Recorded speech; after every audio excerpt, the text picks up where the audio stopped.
अस्सलामुअलैकुम वरहमतुल्लाहि ताला वबरकातुहू। दोस्तों, उम्मीद है कि आप लोग खैर आफियत से होंगे। अल्लाह आप लोगों को शादो आबाद रखे। अजीज़ साथियों, बहुत सारे लोगों का सवाल हमसे ये रहता है कि हम पसंद की शादी करना चाहते हैं, क्या इसके लिए कोई वजीफ़ा या इसके लिए कोई दुआ है। दोस्तों, बिल्कुल, अगर आप पसंद की शादी और पसंद का निकाह करना चाहते हैं तो इसके लिए वजीफ़ा भी है और इसके लिए दुआ भी है, जो इंशाअल्लाह तबारक व तआला आप इसको वजीफ़ा बनाएंगे तो इंशाअल्लाह आपका काम हो जाएगा। इसका मतलब ये नहीं है कि बहुत सारी मर्तबा एक गैर महरम लड़का गैर महरम लड़की से मुलाकात करे, उससे फ़ोन पर बातचीत करे, उससे जाकर मुलाकात करे, उसके साथ उठे बैठे खाए। ये पसंद की शादी का मतलब नहीं है। पसंद की शादी का मतलब ये है कि घर वाले भी अच्छे हों और लड़की भी अच्छी हो, लड़का भी अच्छे हो, दोनों को रिश्ता मंजूर हो तो निकाह जल्दी कर लेना चाहिए। आजकल की जो पसंद की शादी हैं ये बहुत ज़्यादा ख़तरनाक है, इसलिए कि हम देखते हैं रातों रात लड़के फ़ोन पर बातचीत किया करते हैं और इधर उधर मुलाकात, होटलों में जगह जगह मुलाकात होती हैं, जबकि शरीयत मुताहरा के ख़िलाफ़ है। बल्कि अगर घर वाले ठीक हों, लड़का या लड़की ठीक हो और घर वाले राज़ी हों तो उस निकाह को करने में जल्दी करना चाहिए। पसंद की शादी का मतलब ये है। बहुत सारे लड़के ऐसे करते हैं कि अपने वालिदैन की रज़ा और उनकी रज़ामंदी के ख़िलाफ़ अपना निकाह करते हैं और बहुत सारे नौजवान लड़के और लड़कियां भागकर जो है आजकल निकाह कर रहे हैं, जबकि ये शरीयत के बिल्कुल ख़िलाफ़ है। बल्कि मैं ये आप लोगों से कहना चाहता हूँ कि निकाह वो कीजिए जिसमें आपके वालिदैन, आपके माँ बाप राज़ी हों। ऐसा निकाह करने में भलाई भी है, इसलिए कि अगर कभी कल को रिश्ते में कोई ऊंच नीच होती है तो आपके साथ आपके घर वाले ज़रूर खड़े रहेंगे। और अगर आपने अपनी पसंद की शादी की है और वालिदैन की रज़ामंदी नहीं है, भाइयों की रज़ामंदी नहीं है, तो अगर ऐसे रिश्ते में कोई ऊंच नीच होगी तो कोई भी आपके साथ खड़े होने के लिए तैयार नहीं होगा। तो जनाब, अगर आप लोग ये चाहते हैं कि पसंद की शादी हो तो मेरे नज़रिया तो ये है कि अपने वालिदैन और अपने माँ बाप से ज़रूर इजाज़त लीजिए और उनकी रज़ामंदी से ही शादी कीजिए। मैंने बहुत सारी मर्तबा देखा है कि जो शादियां वालिदैन की रज़ा के बग़ैर होती हैं और उनकी इजाज़त जिन शादियों में नहीं होती है, बहुत सारी मर्तबा मैंने देखा है कि ऐसे लड़के और लड़कियों में झगड़ा होता है, एक दूसरे पर जो है गाली गलौज बहुत ज़्यादा होती है, यहाँ तक कि बहुत सारी मर्तबा तलाक़ हो जाती है। कोर्ट में एक ज़माने तक जो है उन दोनों का मसला चलता रहता है। तो जिस निकाह में वालिदैन हो, जिस निकाह में मशवरा हो, उस निकाह में खैर है। इसलिए निकाह करने से पहले आप लोग ये ज़रूर समझ लेना कि हमारे वालिदैन इस रिश्ते से राज़ी हैं या राज़ी नहीं हैं। तो अगर कोई ये चाहता है कि मेरा फ़लाने से निकाह हो जाए तो उसके लिए एक वजीफ़ा है। 100 मरतबा अव्वल और आखिर इस वजीफ़े को आप लोगों को पढ़ना है, या लतीफ़ु या जामिउ, या लतीफ़ु या जामिउ, मगर उससे पहले 11 मरतबा दुरूद शरीफ आपको पढ़ना है।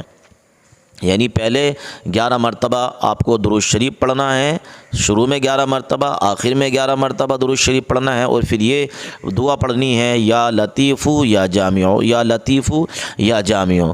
और ये सोने से पहले ये अमल करना है और उसके बाद फजर की नमाज के बाद फिर इसको पढ़े। यानी 11 मरतबा अव्वल में दुरूद शरीफ पढ़े, बीच में या लतीफ़ु या जामिउ पढ़े, फिर बाद में जो है दुरूद शरीफ पढ़े 11 मरतबा। इंशाअल्लाह इस दुआ को आप लोग पढ़िए और उसके बाद दुआ कीजिए। इंशाअल्लाह तबारक व तआला इस दुआ की बरकत से आपका काम बन जाएगा। मगर खैर की दुआ होनी चाहिए, भलाई की दुआ होनी चाहिए। निकाह अगर करें तो सुन्नत नबवी सल्लल्लाहु अलैहि वसल्लम समझ कर करें कि ये हुजूर की सुन्नत है।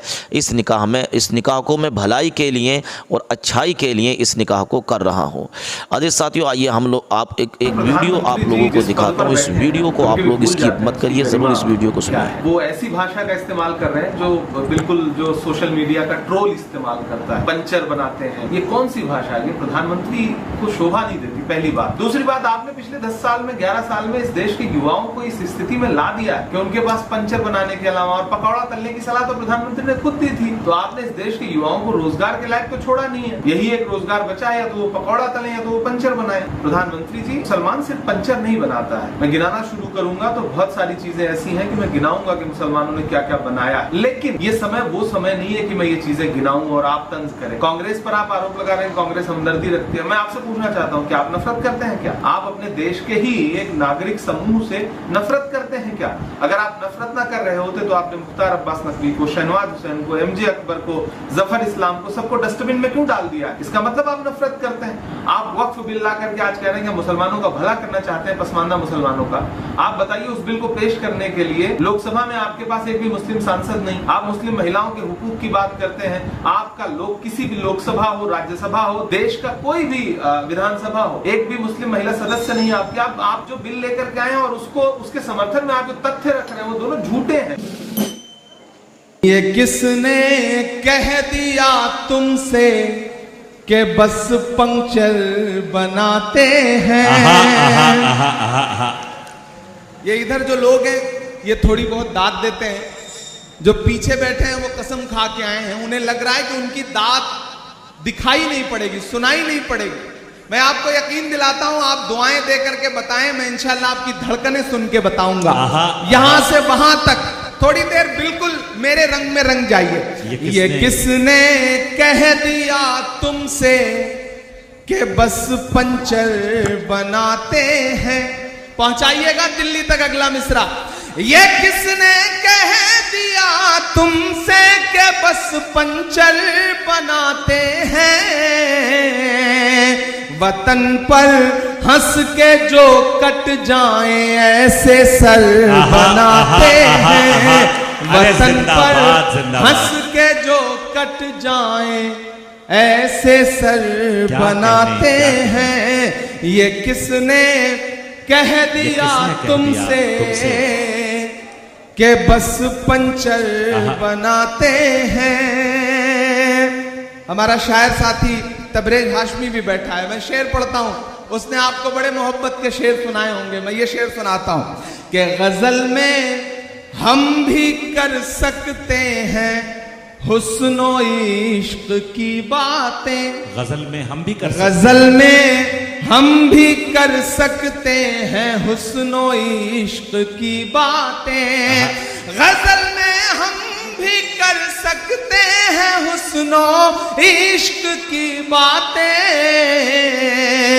मगर हालात हमको मोम से पत्थर बनाते हैं। मगर हालात हमको मोम से पत्थर बनाते हैं। और एक शेर पढ़ता हूं कि उन्हें बुलडोजरों के बाजुओं पर नाज है, लेकिन उन्हें बुलडोजरों के बाजुओं पर नाज है, लेकिन उन्हें बुलडोजरों के बाजुओं पर नाज है, लेकिन हमारा फर्ज है हम बेघरों के घर बनाते हैं। हमारा फर्ज है हम बेघरों के घर बनाते हैं। सुभान अल्लाह, सुभान अल्लाह। और मैं धनबाद में खड़ा हूं और ये शेर पढ़ रहा हूं कि अजब है कैनवस उनका, अजब उनकी कलाकारी। अजब है कैनवस, अजब है कैनवस उनका, अजब उनकी कलाकारी। अजब है कैनवस उनका, अजब उनकी कलाकारी। वो जो मंजर बनाते हैं लहू में तर बनाते हैं। वो जो मंजर बनाते हैं लहू में तर बनाते हैं। बीच बीच में जब भी कोई कैमरा सेट करने के लिए खड़ा होता है तो पीछे वालों को लगता है जैसे उनसे उनकी जिंदगी छीन ली गई है। आप 10 सेकंड 20 सेकंड सब्र कर लिया करिए, वो रील बदल करके, मतलब रील का तो जमाना नहीं रहा, चिप बदल करके बैठ जाएगा, तो थोड़ा उसे भी काम कर लेने दें। अभी चांदनी पड़ रही थी, उन्होंने ओट चोर गद्दी छोड़ के नारे लगाए। मैं तो उससे पिछले कई सालों से पूछ रहा हूं के कहां सोया है चौकीदार। आहा आहा आहा अब लगा कि मैं सही जगह खड़ा हूं। अभी तक मुझे लग रहा था मैं अपनी एनर्जी खराब कर रहा हूं। थोड़ा सा खुली सवालात करना चाहूंगा कि वजीर आजम ने कहा कि खून और पानी एक साथ नहीं बह सकते, आतंकवाद और बातचीत एक साथ नहीं हो सकती। तो मेरा सवाल आपके जरिए से वजीर आजम और हुकूमत से ये है, फिर जिन इंसानों को बैसारा की वादी में मारा गया था, क्या आपका जमीर इस बात की इजाजत देता है कि आप ट्रेड बंद कर दिए, पाकिस्तान का एयरक्राफ्ट हमारे एयर स्पेस में नहीं आ सकता, उनकी कश्ती हमारे पानी में नहीं आ सकती, ट्रेड खत्म हो चुका है डायरेक्ट इनडायरेक्टेड, आपका जमीर जिंदा क्यों नहीं है? किस सूरत से आप पाकिस्तान से क्रिकेट मैच खेलेंगे जब हम पानी नहीं दे रहे हैं? 80% पानी पाकिस्तान का हम रोक रहे हैं, ये कहकर के पानी और खून नहीं बहेगा, आप क्रिकेट मैच खेलेंगे? मैडम, मेरा जमीर तो गवारा नहीं करता कि मैं उस मैच को देखूंगा। क्या इस हुकूमत में इतनी हिम्मत है कि उन 25 मरने वालों को फोन करके कहे कि देखो हमने ऑपरेशन सिंदूर में बदला ले लिया, अब तुम पाकिस्तान का मैच देखो? बढ़िया बनाऊंगा, नए अंग्रेज आए हैं, नया गांधी बनाऊंगा, नया गांधी, इस दौर का गांधी अपने पांव के छालों की परवाह किए बगैर 2000 किलोमीटर से ज्यादा चल चुका है, सिर्फ इसलिए कि मुल्क में भाईचारा आए, मोहब्बत आए, प्यार आए। मेरे भाई, 5 दिसंबर को आपको ईवीएम की कतारों में खड़े होना है, पोलिंग बूथ पर जाना है। तो जब जाइए तो बुनियादी मुद्दों को याद करके जाइए।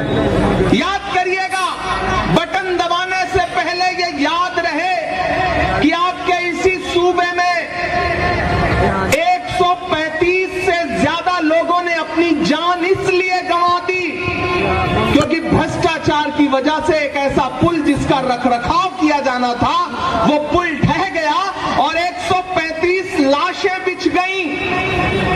ये याद रखिएगा, लेकिन उससे ज्यादा ये बात याद रखिएगा कि जब 135 लाशें बिछी थी, मोरबी में कफन सिले जा रहे थे, तो हुकूमत का फर्ज यह था कि पूरा प्रशासनिक अमला, मुख्यमंत्री, प्रधानमंत्री जी खुद यहां थे, वो सारे के सारे मोरबी में मौजूद होने चाहिए थे। लेकिन अफसोस, देश का हाकिम दिन में 3 बार कपड़े बदल के उद्घाटन कर रहा था। याद रखिएगा इस बात को, याद रखिएगा इस बात को। असलम साहब मुंबई से आए हैं, वो मंजर याद रखिएगा कि शाहरुख खान के बेटे आर्यन के पास से 5 ग्राम ड्रग्स की बरामदगी दिखा करके टीवी चैनलों पर सरकारी एजेंसियों ने जो तमाशा करवाया था, उसे याद रखिएगा। लेकिन फिर यह भी याद रखिएगा कि इसी गुजरात के मुद्रा पोर्ट पर हजारों हजार करोड़ के ड्रग्स पकड़े गए और मीडिया में बात तक नहीं हुई। याद रखिएगा, याद रखिएगा। नौजवान साथियों, आप खास तौर से याद रखिएगा कि यह गुजरात